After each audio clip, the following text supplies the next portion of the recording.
Piştî bidawbûna lûtkeya Tehranê ya di navbera Rûsya, Tirkiye û Îranê de roja pênşemê 21 Tîrmehê li bajarê Qamişlo semînerek derbarê encamê lûtkeyê pêşhateyên dawî li dar ket. Semîner bi serpiriştiya navenda Firat ya Lêkolînan birêve çû. Di semînerê de Lêkolîner Çınar Salih axivî. Her wiha kesên bejdar nerîn û pêşniyarê xwe anîn ser ziman. Lêkolîner Çınar Salih ji dengê Amerîka re dibêje got civîna Tehranê ne di berjewendiya Kurdên Sûriyê de bû û dewletên bejdar doza Kurdî çareser nakin.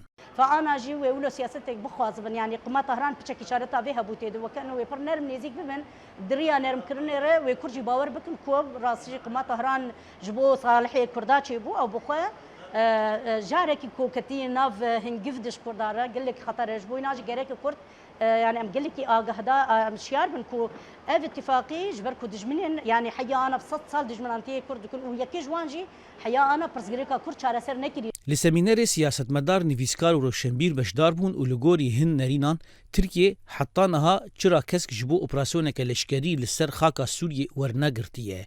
Lêkolîner û perpirsê têkiliyên navenda Firatê Welîd Çûlî dibêje got niha rewş cuda ye ji ya 2019 û ti aliyekî navdewletî rê nedaye Tirkiye got operasyonekê pêk bîne.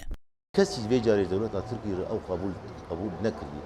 Lê tevûlo jî yanî dixwaze ew وەک بێ تەحەدیکێ بان بەشاردکە بۆ ئەمێ دەرباسی باکوورê Sûrî بوو لێ مەسەلا wê gefê li ser bakurê Sûrî texmînamede wê ne wek 2019 bî çimkî guhartin gelek çê 2019 îdarak Emerîkî muxtelif û jî îdara ana ev ji alîkî de ya de jî yanî rewşa hikûmeta AKP xwe ya hindirî ne ev rewş bû ana ev rewş yanî ketî rewşa gelkî xerab Li aliyekî din ji bo çareseriya doza Kurdî li Sûriyê nerînê beşdaran hatin gengeşekirin. Nivîskar Fars Osman dibêje got eger Kurdên Sûriyê bigihêjin li hevkirinekê bi hikûmeta Şamê wê baştir be ji bo parastina hebûna wan.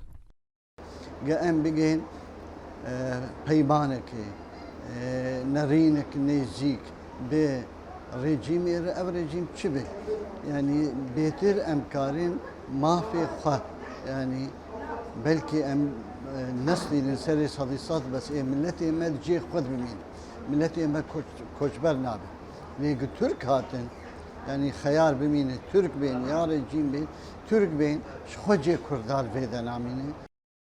Hêjeya bîrxistinê ya roja 19 Tîrmehê li bajarê Tehranê civîneke sê alî di navbera serokê Tirkiye, Rûsya û Îranê de li dar ket. Di civînê de rewşa Sûriyê bi giştî ya Bakur û Jilatê Sûriyê bi taybetî hate gengeşekirin. û çaverê bû got di civînê de Serokkomarê Tirkiye çira kesk ji bo pêkanîna operasyoneke leşkerî li Bakurê Sûriyê bistîne. Zana Umer dengê Amerîka, Qamişlo.